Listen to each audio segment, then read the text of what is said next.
Indonesia kini sudah memasuki puncak musim hujan.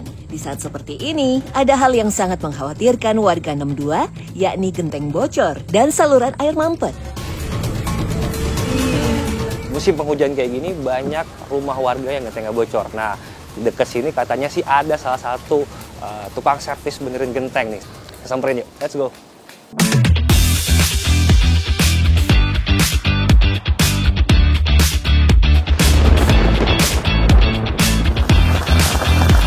Derasnya air hujan bisa menembus celah kecil di antara genteng yang saat musim kemarau tidak masalah. Termasuk juga retakan atau posisi genteng yang bergeser.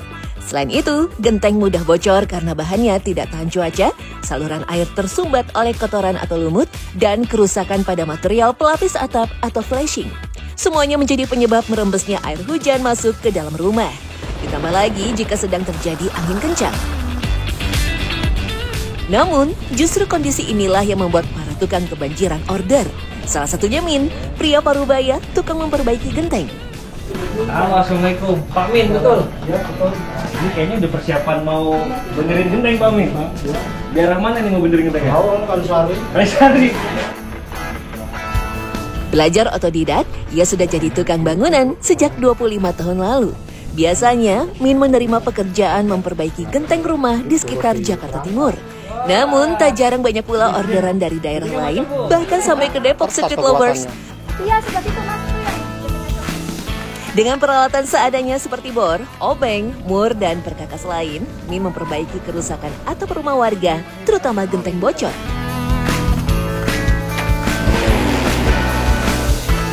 Padahal ini biasanya tuh penyebab paling utama genteng rusak, bocor. Selain karena cuaca memang hujan, apa sih Pak? Sebetulnya bahannya Bahannya? ini kan lain nih.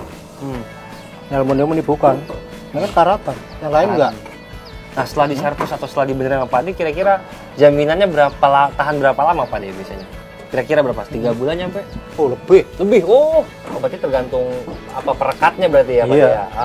Nah, sama ini Pak Adi, yang tersusah tuh tahap apa sih Pak Adi untuk servis genteng ini? Ya, sebetulnya yang paling susah kalau rengnya nggak pas kayak kalau tadi itu. Tuh si ininya ya? Iya. Nggak pas. Kalau posisi reng itunya standar tuh enak. Jadi ganti kan tinggal nempel-nempelin doang. Nggak ngakalin kayak tadi. Nggak parah. Pekerjaannya sebagai tukang genteng tentu saja bukan tanpa resiko. Seperti kita tahu, genteng berada di posisi paling tinggi dari sebuah rumah atau bangunan. Belum lagi jika menemukan spek genteng yang gampang rusak. Jarang. Di sana satu rumah mana tingkat di atas. Naiknya sulit banget. Udah pojokan buat naruh tangga, ada tiang listrik. Susah banget. Teman saya nggak berani naik, nggak bakalan kesetrum. Wah, nggak mau. Akhirnya saya jebol gini. Dia naik dari dudukan toren. Mana musim hujan, kata anaknya, udah congkelin aja Pak, ribet amat ini. Kiloin orang mau diganti baru ini. Jenis-jenis genteng yang umum digunakan biasanya dari genteng tanah liat, genteng keramik, genteng beton, sampai spandek. Setiap jenis genteng memiliki kelebihan dan kekurangannya masing-masing. Tingkat kerusakannya dan cara memperbaikinya pun menyesuaikan dengan jenis gentengnya. Nah, yang sedang diperbaiki oleh Min ini adalah genteng jenis metal pasir. Biasanya ginian yang bocor nih. Ini kan ada namanya lembaran dipres. Bentuk begini kan kegencet kerasan apa kan nggak kelihatan. Bolong serambut aja. Bolong serambut juga dapat bocor, bocor ya? Iya. Kalau kita pernah lihat malah rawan. Setelah kalau ada yang bocor kayak gini, biasanya nih problemnya ya, ini rengnya yang nggak sesuai sama apa? Iya, biasanya kalau nggak dari sambungan. Bautnya lah, sangkutannya ini nggak pas. Karena mungkin kena badai, kenapa? Kalau gini kalau pasangan baru mesti bocor. Masih bocor. Nah, untuk diperbaikinya ini dibongkar dulu, dipasang ulang nih genteng seperti. Jadi kalau ini kan ngeliatnya dari bawah.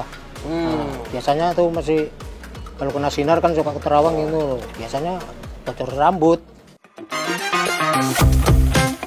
Ya, proses perbaikan genteng bocor tentu tidak mengganti dengan genteng yang baru. Tapi, genteng yang mengalami kerusakan justru diperbaiki agar tidak terjadi kebocoran lagi, terutama ketika musim hujan tiba. Min sendiri sudah puluhan tahun menjadi tukang servis genteng bocor.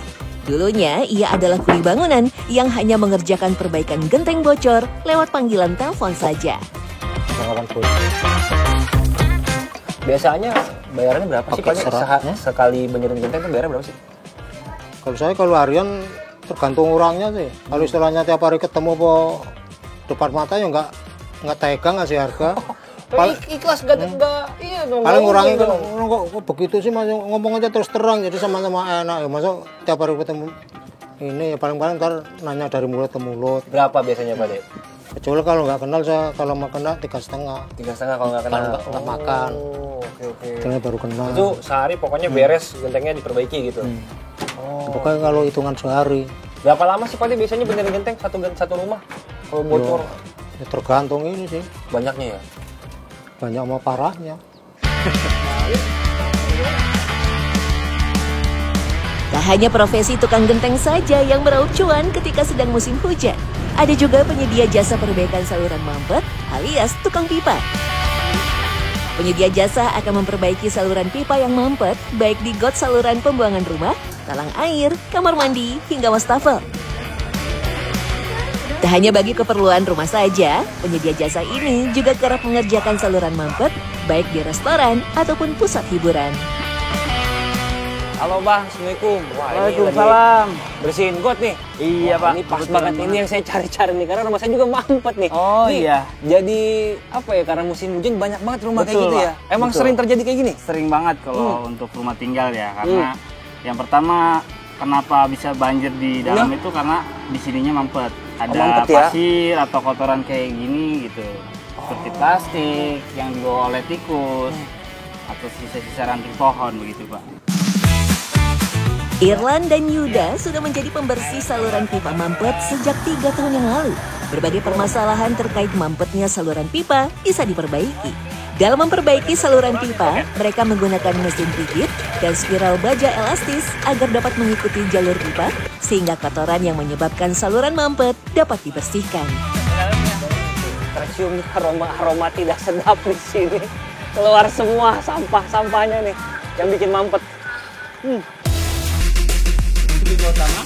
Ada 3 ya Bang? Tak hanya saluran pembuangan atau got saja, jasa ini juga dapat memperbaiki saluran mampet di kamar mandi. Prosesnya pun tak jauh berbeda dengan menggunakan mesin rigid dan spiral baja elastis. Saya juga dapat apa nih?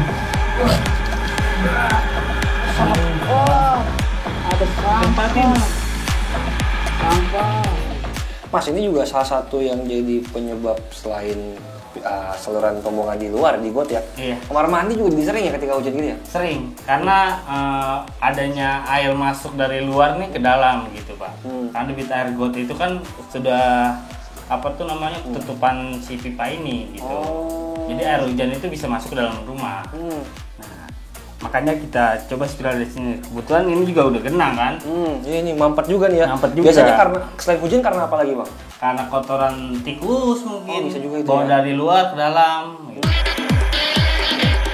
Proses pengerjaan biasanya dilakukan oleh 2 orang.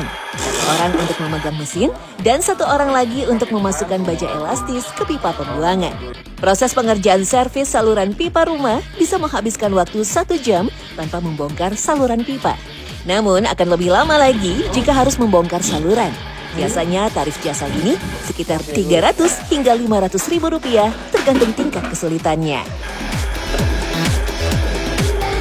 Paling susah ketika beresin atau benerin apa ibaratnya saluran pembuangan ini apa Bang biasanya? Biasanya yang buat sangat nyumpel gitu Pak. Rambut atau minyak yang mengeras. Tipe ininya pembuangannya berpengaruh nggak? Tipe pembuangannya berpengaruh juga di saat kalau memang banyak tikungan. Dalam artian elbow ya. Saluran pipanya, Saluran pipanya itu. Kalau dia banyak tikungan, itu akan terjadi sumbatan makan lebih cepat. Mau pembuangan apapun ya, mau wastafel, kamar mandi, apapun. Semua, apapun itu. Ini tips juga nih buat teman-teman kalau misalkan sebelum bangun rumah nih harus Iya, dipikirin juga tahu tuh. juga. Tips saluran pipa pembuangannya ya. Betul. Oke. Musim hujan mungkin untuk sebagian orang menjadi penghambat beraktivitas atau bahkan puncak musim hujan menjadi ancaman bencana ekstrim. Namun di sisi lain, ada orang-orang yang justru mendapatkan berkah rezeki dari musim hujan.